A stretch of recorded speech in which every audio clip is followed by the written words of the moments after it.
உங்களுக்காக.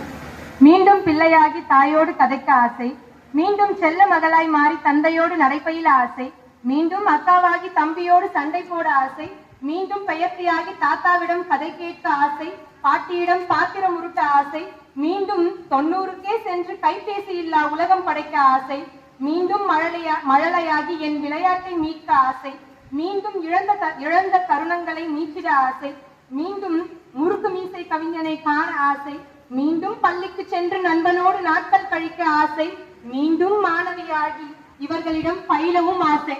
ஆனா அது நடக்கும்னு நடக்காதுதான். ஆனா இன்னைக்கு இந்த நிகழ்வுலயும் எங்க ஆசிரியர்கிட்ட இருந்து சின்ன சின்ன விஷயத்த கூட நான் கத்துக்காம நான் வெளியில போல.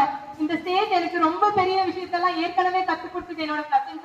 எனக்கு இந்த அண்ணாங்க அக்காங்க மேலதான் ஒரு சின்ன பொறாம இருக்குங்க சார். ஏன்னா இவங்க எல்லாம் குழந்தைல இருந்து இங்க படிச்சாங்களாம். எனக்கு வெறும் 2 இயர்ஸ் தான் இங்க எக்ஸ்பீரியன்ஸ் கிடைச்சது. நான் இன்னும் குழந்தைல இருந்து படிச்சிருந்தா நிறைய விஷயத்த